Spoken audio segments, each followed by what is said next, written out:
Power play में इजाज आपका host आपको वेलकम कहते हैं। गाइस, जैसे कि आज हम जो मॉड्यूल डिस्कस कर रहे हैं वो है 6 मॉड्यूल और उसका नाम है प्रोडक्ट क्वालिटी। प्रोडक्ट क्वालिटी जो है उसकी बहुत ज़्यादा अहमियत है हॉस्पिटैलिटी इंडस्ट्री में। आप जितनी अच्छी प्रोडक्ट कस्टमर को देंगे तो उतना ही जो है आपका कस्टमर्स का टर्नओवर आपके रेस्टोरेंट में बहुत तेज होगा। लेकिन इंश्योर आपको करना पड़ता है कि आप जो प्रोडक्ट क्वालिटी कस्टमर को दे रहे हैं वो क्या उनके लिए सेफ है, हाइजेनिक है उनके लिए। फिर उसके अलावा वो जिस तरीके से तैयार हो रही है कि आप अपने फूड के जितने भी स्टैंडर्ड्स हैं उनको आप फॉलो कर रहे हैं। हमारी प्रीवियस एपिसोड में अगर किसी ने नहीं देखी तो हमने इसी के ऊपर बात की थी कि FSCC क्या होता है, हैव्स क्या होता है, प्रोडक्ट को अच्छी तरह किस तरीके से आप बना सकते हैं और कस्टमर को एक सेफ प्रोडक्ट आप किस तरह दे सकते हैं। तो अगर आपने हमारी पहली एपिसोड नहीं देखी तो आप प्लीज इस पे विजिट कीजिएगा। ठीक है, आज जो हम अपना एयरलेयर से एक प्रोग्राम स्टार्ट किया हुआ था उसके आज 6 मिनट पे जो है हम आ गए हैं और 4 हमारे पीछे रह गए हैं। और आज जो 6 है पढ़ रहे हैं इसके अंदर हम पढ़ रहे हैं प्रोडक्ट क्वालिटी। प्रोडक्ट क्वालिटी के डिटेल में जाने के लिए हमें जरूरी है कि इसकी जो बेसिक टर्म्स होती हैं उनका हम देखेंगे वो बेसिक टर्म्स क्या क्या हैं। जब हम बेसिक टर्म्स को गो थ्रू हो जाएंगे तो फिर हम उसका प्रोडक्ट क्वालिटी अच्छी तरीके से कस्टमर को दे सकेंगे और अच्छी प्रोडक्ट बनाने में कामयाब हो सकते हैं। तो हमारी आज ब्लैक बॉक्स की तरफ जाते हैं हमेशा की तरफ और देखते हैं कि हम ये प्रोडक्ट क्वालिटी के हमें कौन सी टर्म्स जो हैं वो आज बता रहे हैं। ये हमारे ब्लैक बॉक्स हैं और आज हम देखते हैं ये हमें क्या देते हैं, टर्म्स क्या बताते हैं प्रोडक्ट क्वालिटी की। ठीक है, प्रोडक्ट क्वालिटी के हवाले से अगर हम बात करते हैं तो इसमें सबसे पहले आता है एक्सपायरेशन, यानी कि एक्सपायरी जो होती है वो असल में उसका वो है क्या। तो उसके लिए वो कहते हैं also called use by date. ठीक है, date by which product must be used. ठीक है, एक एक्सपायरी डेट होती है, एक्सपायरेशन होती है हर प्रोडक्ट की जो उसके ऊपर डेट डाली होती है। कोई भी चीज आपके स्टोर में आती है तो आप देखें कि उसकी एक्सपायरेशन डेट क्या है। ठीक है, उसकी जो एक्सपायरी डेट क्या है और उसके आने से पहले उस प्रोडक्ट को आपने यूज करना है। ठीक है, और उसके बाद जो भी एक्सपायरी डेट है आप उसको फाइफो कर सकते हैं या फीफो कर सकते हैं। किस तरीके से उससे बचने के लिए कि जो प्रोडक्ट पहले आई है वो पहले इस्तेमाल होगी, जो बाद में आई है वो बाद में इस्तेमाल होगी। ठीक है, ये तो होगी एक्सपायरी डेट। ठीक है, ensure product quality and safety. ठीक है, ये प्रोडक्ट क्वालिटी और सेफ्टी के लिए बहुत जरूरी है। दूसरी टर्म्स क्या है, किसी दूसरी टर्म्स है शेल्फ लाइफ। इस पे हमने प्रीवियस भी अपनी एक एपिसोड में बात की थी कि शेल्फ लाइफ क्या होती है। शेल्फ लाइफ होती है maximum time of food item will retain its quality and freshness. ठीक है, और be safe to use if storage under correct जो है वो कंडीशन के अंदर होनी चाहिए इसकी। अच्छा, वो मैक्सिमम टाइम जहां तक जो है प्रोडक्ट क्वालिटी अपनी फ्रेशनेस को मेंटेन कर सकती है। इसके ऊपर कंडीशन जो होती हैं वो मैटर होती हैं कि प्रोडक्ट ओपनड है कि अनओपनड है। अगर ओपनड है तो उसकी जो है वो शेल्फ लाइफ और होगी। अगर पैक है जैसे ब्लैक कोली वगैरह की टीम बंद होती है तो उसकी शेल्फ लाइफ कुछ और है, जब ओपन हो जाएगी तो कुछ और है। मीट फ्रोजन है तो उसकी शेल्फ लाइफ कुछ और है। और जैसे ही वो 1 to 5 के टेम्परेचर में रेफ्रिजरेटर में आ गया, फ्रोजन से रेफ्रिजरेटर में आ गया तो उसकी शेल्फ लाइफ कुछ और हो जाएगी। ठीक है, उसके बाद जब वो मेक टेबल के अंदर चला गया तो उसकी शेल्फ लाइफ कुछ और हो जाएगी। तो ये कंडीशंस मैटर करती हैं शेल्फ लाइफ के ऊपर डिफरेंट। ठीक है, जिसमें वेदर भी और आपका टेम्परेचर भी और आपकी स्टोरेज जो भी है कि प्रोडक्ट कहां पर स्टोरेज है, कंडीशन मैटर करती है। ठीक है, और food item usually have a different shelf life. जो भी आपकी प्रोडक्ट वगैरह है उनकी डिफरेंट शेल्फ लाइफ होती है। ठीक है, वही कंडीशन की डिपेंड भी करती है और चीज जो भी है फॉर एग्जाम्पल अगर आपका मीट है तो वो जब आपका रेफ्रिजरेटर में आता है तो उसके 3 दिन शेल्फ लाइफ है। इसी तरीके से अगर आपका सैलेड है वो सैलेड बार भी होता है तो उसकी एंड ऑफ द डे कहीं सैलेड की शेल्फ लाइफ है, कहीं जो सैलेड है जैसे ही बनते हैं उनकी 2 दिन शेल्फ लाइफ है, कहीं की 3 दिन शेल्फ लाइफ है। तो ये डिफरेंट शेल्फ लाइफ होती है डिफरेंट प्रोडक्ट्स। ये आपकी थी दूसरी टर्म्स। अब तीसरी टर्म्स में हम देखते हैं प्रेप प्लान। प्रेप प्लान क्या होता है? प्रेप प्लान जो होता है estimate of how product will be need during a day.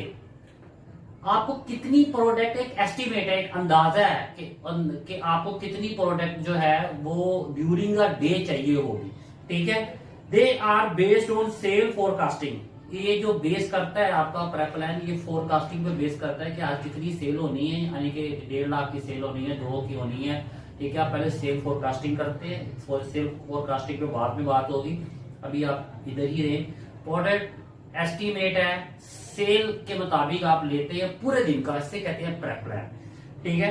Prep plan amount as needed, sale forecasting सब देखते हैं कि आपको प्रेप प्लान की क्या अमाउंट जो होगी वो दरकार होगी, लेकिन इसके ऊपर अभी मैं आपको डिटेल में प्रेप प्लान और प्रोजेक्शन में बाद में बात करेंगे। अभी हम सिर्फ टर्म्स के ऊपर बात करेंगे, टर्म्स क्या क्या है प्रोडक्ट क्वालिटी की। फिर आ जाती है पोर्शनिंग। पोर्शनिंग आपने सुना होगा कि अक्सर लोग होते हैं कि एक ऑर्डर है, ठीक है, जैसे विंग्स का ऑर्डर है तो 6 विंग्स पैन में पोर्शनिंग करके रखते हैं ताकि जैसे ही ऑर्डर आया आप लगा दें, इंस्टेंट के आप जाने में आपको देर हो जाएगी। तो स्पीड और सर्विस को बेहतर करने के लिए कुछ चीजों को पोर्शनिंग किया जाता है। जैसे पास्ता कुछ लोग बना के रखते हैं, कुछ लोग स्पाइसी वेजीज या फ्रेंच फ्राइज के पोर्शनिंग बैग बना के रख देते हैं अक्सर बड़े ब्रांडों में। जैसे ही ऑर्डर आया और वो जो है आप उसी टाइम आपके बैग रेडी होने चाहिए। इससे प्रोडक्ट क्वालिटी बड़ी अच्छी मिल सकती है। इंस्टेंट के आप जब किसी जगह पे आपने ओपन रखी हो और वहां से अगर आप अच्छी सही तरीके से आप ज्यादा बल्क में पड़ी हो और उसकी आप केयर नहीं कर सकते, जो पोर्शनिंग करके रख लेते हैं तो आपकी फिंगर टिप्स होती है कितनी प्रोडक्ट पोर्शनिंग आपके पास पड़ी हुई है, ठीक है, और उसकी जो शेल्फ लाइफ है उसके ऊपर आप पोस्ट कर देते हैं। अच्छा, पोर्शनिंग की डिटेल में अगर आप जाएंगे पोर्शनिंग है क्या, तो आज बड़ी अच्छी चीज सीखने वाले हैं। Divide a bulk product into individuals measure unit for a sale to a customers. अच्छा, इसमें क्या है कि जो भी बल्क प्रोडक्ट आपके पास ज्यादा पड़ी होती है उसको आप डिवाइड कर देते हैं मेजर्स के, कितने कितने ग्राम का एक ऑर्डर में जाती है, आप उतने उतने ग्राम जो है वो पोर्शन बैग बना कर रख देते हैं। अच्छा, कुछ तो वेट मेजर के ऊपर जाती है, कुछ ऐसी जो चीज होती है जो मेजर यूनिट्स में जाती है, यानी कि आप जैसे अब विंग्स हैं, आप इसको वेट नहीं करते, आप वैसे कह देते हैं कि 6 पीस जाते हैं पोर्शनिंग में, आप उसको पैक करके रख देते हैं, ठीक है। और ये क्या होता है, ये कस्टमर की नीड्स के ऊपर आप जो आपने लास्ट फॉर एग्जाम्पल फ्राइडे अगर आपके जो है वो 50 पोर्शनिंग बैग बिके फ्रेंच फ्राइज के या स्पाइसी वेजीज के विंग्स के, तो फिर आप क्या करते हैं कि लास्ट फ्राइडे के डे पार्ट से देखकर आप देखते हैं कि जी हम कम से कम 40 होने चाहिए होंगे, हम बना के रख लेते हैं, ठीक है। आप इस तरह कोई 70% जो भी चीज सेल हुई होती है उसका 70 सेल होनी होती है, उसका 70% या 80% आप प्री टॉप करके रख लेते हैं पोर्शनिंग्स में, ठीक है। ये होगी आपकी पोर्शनिंग। और उसके बाद आ जाएगा hold time. The maximum time a food product will retain its quality and be safe to use. Shelf life और होल्ड टाइम तकरीबन मिलती जुलती चीजें हैं, लेकिन अगर होल्ड टाइम आप देखें तो वो मैक्सिमम टाइम वो एक टाइम पीरियड, जैसे एक प्रोडक्ट रेडी होती है उसका होल्ड टाइम में यार 20-25 मिनट तक आप इसको रख कर किसी और कस्टमर को आप दे सकते हैं। इससे ज्यादा अगर होल्ड टाइम हो गया तो इसका टेम्परेचर क्या है, अगर फॉर एग्जाम्पल पिज्जा ही है, अगर उसका टेम्परेचर 60 से नीचे आ गया, ठीक है, और प्रोडक्ट का, तो उसमें क्या हो जाएगा, वो डेंजर जोन में आ जाएगी प्रोडक्ट। तो इस वजह से होल्ड टाइम भी वो मैक्सिमम टाइम, वो ज्यादा से ज्यादा टाइम जब आप प्रोडक्ट को आपकी फ्रेशनेस भी और वो सेफ भी रहे कस्टमर्स के लिए, उसे होल्ड टाइम कहते हैं, ठीक है। और उसके बाद आ जाता है जी सेल प्रोजेक्शन। अच्छा, सेल प्रोजेक्शन क्या है? Predictions of sale volume for each week of specific. Sale projection क्या है कि आप कोई भी पिछले 4 वीक लेते हैं, उनकी एवरेज लेते हैं, ठीक है, और फिर एक देखते हैं वेदर देखते हैं, उसके अलावा देखते हैं कोई नई कंस्ट्रक्शन वगैरह स्टार्ट तो नहीं होगी, रोड वगैरह तो नहीं बनने वाली, यहाँ देखते हैं कि किसी और रेस्टोरेंट की प्रमोशन तो नहीं लगाई हुई, या अब इसके अलावा कोई इवेंट तो नहीं आ गया। तो एक प्रोजेक्शन करके आप अपने बोर्ड पे लगा देते हैं कि आज आपने इतने लाख की सेल करनी है, तो ये फोरकास्टिंग होती है सेल की, ठीक है। 4 पिछले वीक की एवरेज लेते हैं, ठीक है, फिर उसके बाद उसमें ऐड प्लस माइनस करते हैं। अगर तो कंस्ट्रक्शन होना शुरू होगी है रोड की तो माइनस कर लेंगे, और अगर कोई इवेंट आ गया तो उसे प्लस कर लेंगे, प्लस पॉइंट कर लेंगे कि यार आज सेल ज्यादा होगी या आज सेल कम होगी। तो ये एक एस्टिमेट होता है, ये एक अंदाजे होते हैं, ये प्रेडिक्शंस होती हैं, ठीक है। इस पे आप 100% जो है वो नहीं कर सकते, अलाई नहीं कर सकते, इस पे ये एक प्रेडिक्शन है, ठीक है। लेकिन इसमें यह है कि ये जरूरी इसलिए होती है कि अगर एज अ बिजनेसमैन आप बैठे हैं तो आपको पता होना चाहिए कि आज आपकी सेल क्या होने वाली है। अच्छा, अब दूसरी अब बड़ी अहम चीज हमने डिस्कस करनी है, वो ये चीज डिस्कस करनी है कि प्रेप प्लान में और जो है वो प्रोजेक्शंस के अंदर, प्रेप प्लान के अंदर और प्रोडक्ट प्रोजेक्शन के अंदर क्या फर्क है, क्या डिफरेंस है। उसके लिए मेरा ख्याल है कि हम एक नेक्स्ट एपिसोड रखते हैं जिसके अंदर हम इस चीज पे बात करेंगे कि प्रोजेक्शन के अंदर, प्रोडक्ट प्रोजेक्शन के अंदर और प्रेप प्लान के अंदर क्या डिफरेंस है, ठीक है। अभी आज हम सिर्फ प्रोडक्ट टर्म्स के ऊपर बात हुई है। कल इंशाल्लाह ताला फिर आएंगे और हम प्रेप प्लान और